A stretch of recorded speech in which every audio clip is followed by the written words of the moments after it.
Une nouvelle vidéo pour travailler les notions vues en classe durant l'année pour le bac STI 2D et le bac STL.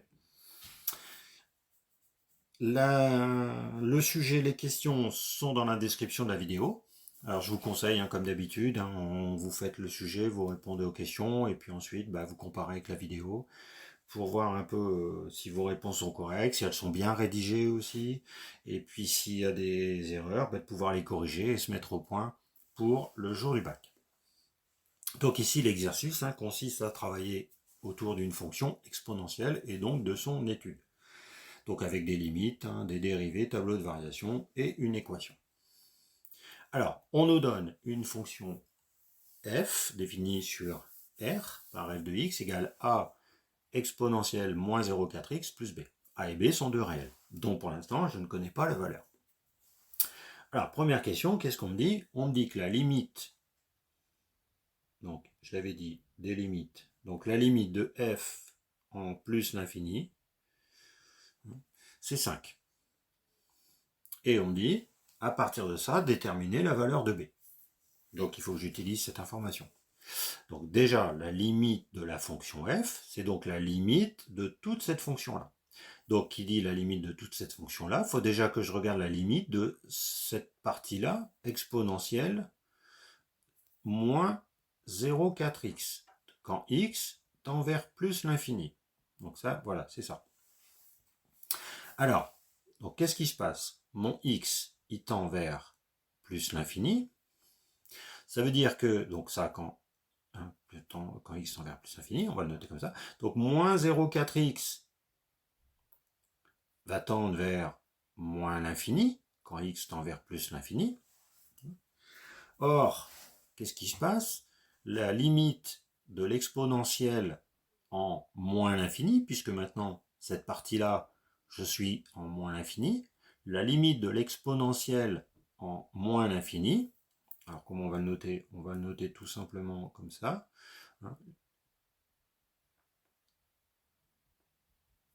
La limite de l'exponentielle en moins l'infini, c'est 0. Donc, de tout ça, qu'est-ce que j'en déduis? J'en déduis que la limite de exponentielle moins 0,4x, quand x tend vers plus l'infini, c'est 0. Donc, si je multiplie par a cette limite, a fois 0, ça fera 0. Et si j'ajoute b, la limite, du coup, ça fera 0 plus b, ça fera b. Donc ça veut dire que la limite de ma fonction en plus l'infini, c'est b. Or, qu'est-ce qu'on me dit? On me dit que la limite, c'est 5. Donc, conclusion, c'est que le b, il vaut 5. Voilà. Donc, à partir de la limite, je trouve la valeur de b. Le tout, c'est d'essayer d'expliquer le mieux possible. 2. Cette fois-ci, on me dit que f de 0, ça fait 2. Et on me demande de déterminer la valeur de a. Donc, je répète, cette fois-ci, f de x, je connais plus de choses, c'est a exponentielle moins 0,4x plus 5, parce que j'ai trouvé le b, c'est 5. Et si je remplace le x par 0, le résultat, ça doit faire 2. Donc, a exponentielle moins 0,4 fois 0 plus 5, ça fait 2. Moins 0,4 fois 0, ça fait 0. Et l'exponentielle 0, c'est 1. Donc, en fin de compte, cette partie-là, c'est 1. Donc, a fois 1, donc a, plus 5 est égal à 2. Donc, du coup, a est égal à 2 moins 5. Et donc, a est égal à moins 3.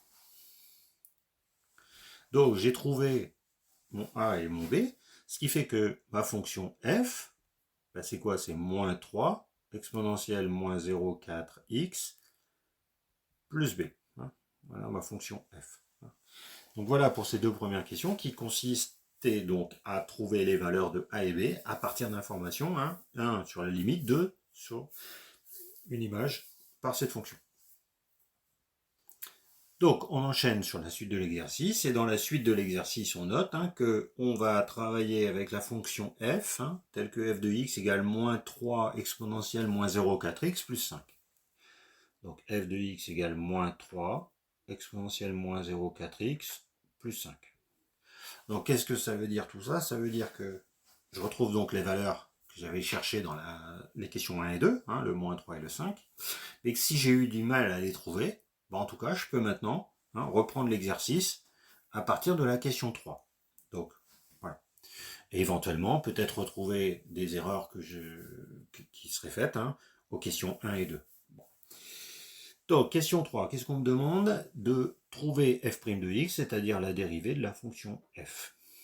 Donc, ici, j'ai moins 3, qui est un coefficient, donc je le garde, fois, alors, la dérivée de exponentielle kx, c'est k exponentielle kx, donc k ici c'est moins 0,4, donc 3 fois moins 0,4 exponentielle moins 0,4x, et la dérivée de 5 c'est 0. Donc je calcule, ça fait donc 3 fois moins 0,4, donc plus 3 fois, ça fait 1,2 exponentielle moins 0,4x. Donc ça c'est ma dérivée. Voilà. Toujours penser à souligner la réponse pour bien montrer que on a la solution et bien la faire apparaître. Maintenant, dresser le tableau de variation. Donc ici, qu'est-ce qu'on a? On a une fonction exponentielle. Alors on prend, je répète, pour le tableau de variation, il faut étudier le signe de la dérivée. Donc ma dérivée, on va la reprendre, c'est 1,2 exponentielle moins 0,4x. Alors, 1,2, c'est une valeur positive, et l'exponentielle, c'est toujours positif. Donc ça veut dire que ma dérivée, elle est positive. Donc ma fonction, elle est croissante. Donc,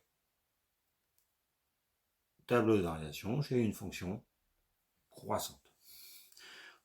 On me demande de faire la fonction sur R, donc entre moins l'infini et plus l'infini. F, fonction croissante. Donc voilà le tableau de variation que j'obtiens pour cette fonction. Alors je pourrais rajouter une petite info, puisque je sais que la limite en plus l'infini dans la question 1, c'était 5. Alors on peut regarder un petit peu la limite en moins l'infini. On peut regarder cette limite, ça permettra de travailler une limite. Donc toujours comme tout à l'heure, on est en plus l'infini, donc x tend vers... non, on est en moins l'infini, x tend vers moins l'infini.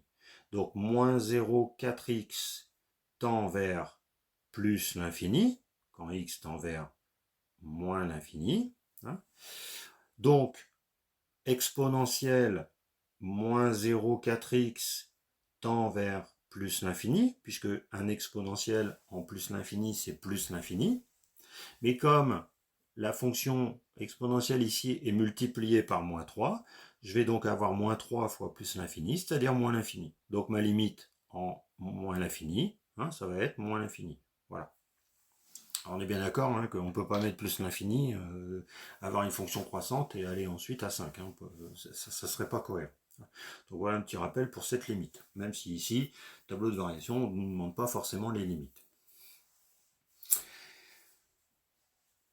Tableau de variation, donc dérivée, ça c'est fait. On passe à la question 5. Qu'est-ce qu'on veut? On veut déterminer la valeur de x afin que f de x soit égal à 80% de sa valeur limite. Donc, qu'est-ce qu'on veut? On veut 80% de la valeur limite. Donc 80% de 5. Donc, c'est-à-dire que 5 fois 80 sur 100. D'accord? Donc ça fait 5 fois 8 sur 10, et donc ça fait 4. Maintenant, on veut résoudre l'équation f de x est égal à 4.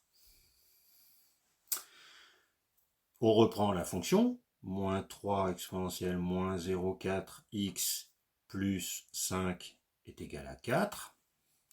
Donc on va essayer d'isoler cette exponentielle. Donc ça fait exponentielle moins 0,4x est égal à 4 moins 5 et ensuite on divisera par moins 3.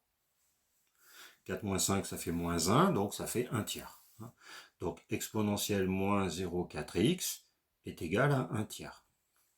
Je m'écris un quart et je dis 1 tiers. Donc c'est 1 tiers. Maintenant, ln de exponentielle moins 0,4x c'est égal à ln de 1 tiers. Puisque quand on a une égalité de valeur, on a une égalité des logarithmes népériens. La fonction logarithme népérien est strictement croissante. Et maintenant, on continue ici. Ln d'un exponentiel, c'est donc l'exposant de l'exponentiel, c'est-à-dire moins 0,4x est égal à ln de 1 tiers. Alors ln de 1 tiers, si on veut simplifier, ça fait ln de 1 moins ln de 3, et ln de 1 ça fait 0, donc ça fait moins ln de 3. Donc qu'est-ce qu'on se retrouve? On se retrouve avec moins 0,4, x égale moins ln de 3, et donc x, on va simplifier tout de suite, diviser avec moins et moins de chaque côté, donc on n'a plus de signe, donc ln de 3 sur 0,4. Donc voilà ce qu'on obtient comme valeur de cette équation. Alors ensuite, si on veut une valeur approchée, on prend la calculatrice, donc ln de 3 divisé par 0,4, et on trouve x égale 2,75 à 10 puissance moins 2. Donc après, voir un peu dans la question, qu'est-ce qu'on nous demande? Valeur approchée, valeur exacte. Alors généralement, quand on travaille dans un problème concret, on va chercher la valeur exacte, mais ensuite on va déterminer une valeur approchée pour voir à quelle valeur ça correspond réellement notre problème, parce qu'il est difficile d'estimer comme ça mentalement ln de 3 sur 0,4. Alors que là, par exemple, si c'est un temps, on pourra estimer le temps que l'on avait besoin. Donc voilà pour ce petit exercice avec des petites questions sur l'étude d'une fonction exponentielle, limite, dérivée, tableau de variation et une équation.